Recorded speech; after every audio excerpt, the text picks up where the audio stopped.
Hello, dear friends. At last, we have reached the last film of our cycle, Let's Get Acquainted. And today's topic is my favorite one. It's the topic which name is freedom.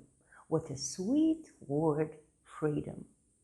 Unfortunately, how many wars were waged, how many rebellions, how many revolutions started just because people wanted to gain this feeling and sensation of freedom.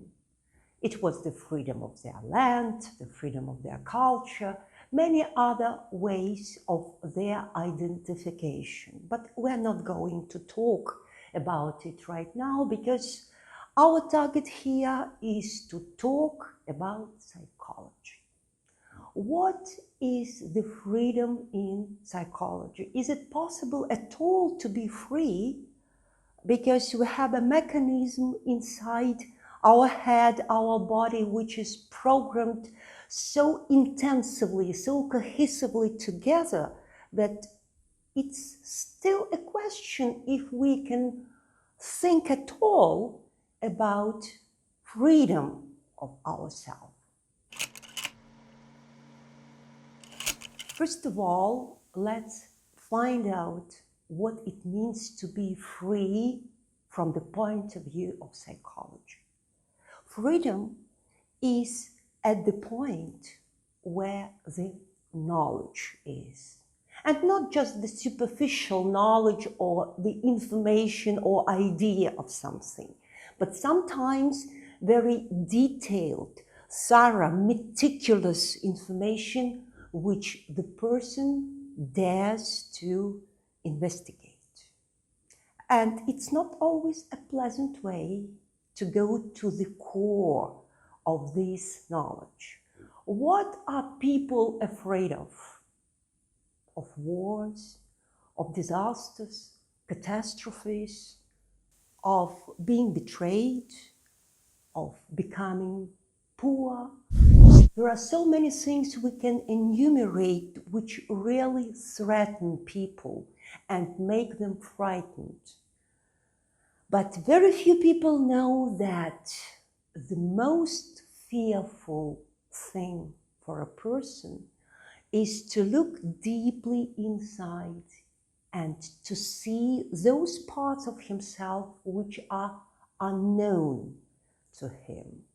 It's not in vain that one of the greatest intellectual psychologists, psychotherapists, Carl Jung, said that the greatest potential in yourself is in the point where you want to look the least.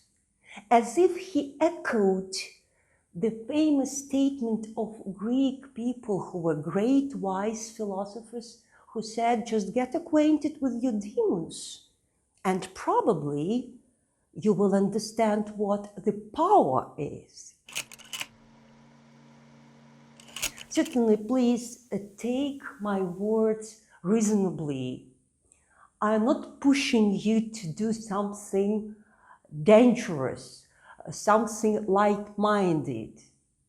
I just want you to dare to look inside your own personality, maybe at those parts which are the least pleasant, especially when you say, oh, it's miserable, it's unpleasant, I don't want to look there, I don't want to talk about it. Maybe this is the sign that there is a field of investigation. Because what people are really afraid of, they're afraid of being free. Because when you're free, you should build up your own laws, rules, and be responsible for them.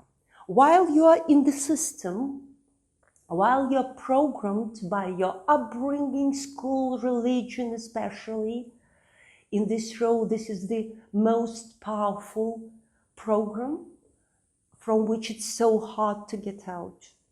While you are programmed, the rules are made for you. That is why so few people want to go further and to understand that after you learn all the rules, you should go out of them and make your own rules and follow them. And now is the key word, be responsible for that. Because the synonym to the word freedom is not light-mindedness. It's not doing nothing. It's not just flying on the rosy wings. The synonym to the word freedom is responsibility. So this is the most important information which I wanted to share with you today.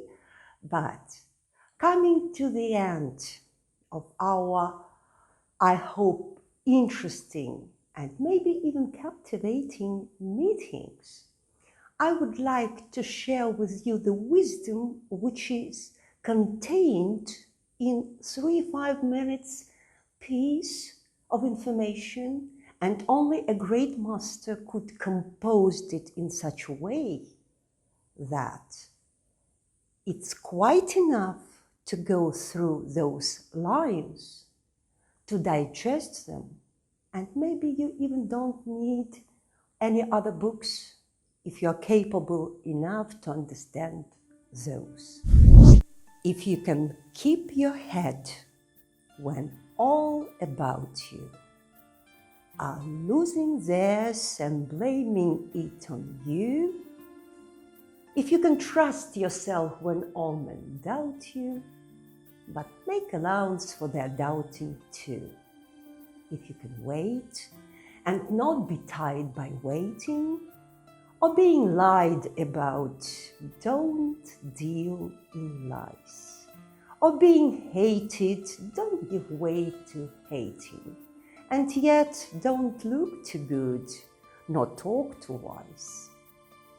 If you can dream and not make dreams your master, if you can think and not make thoughts your aim, if you can meet with triumph and disaster and treat those two impostors just the same, if you can bear to hear the truth you've spoken, twisted by knaves to make a trap for fools, and watch the things you gave your life to broken, and stoop and build them up with worn-out tools.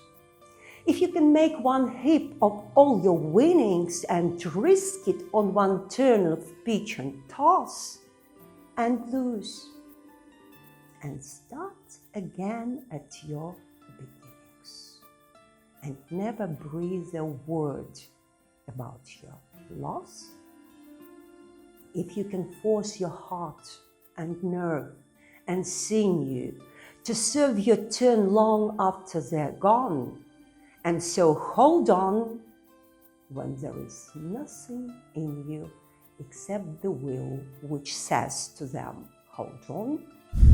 If you can talk with crowd and keep your virtue, if you can walk with kings nor lose the common touch, if neither foes nor loving friends can hurt you, if all men count with you, but none too much, if you can fill the unforgiving minute with 60 seconds worth of distance run, yours is the earth and everything that in it, and which is more.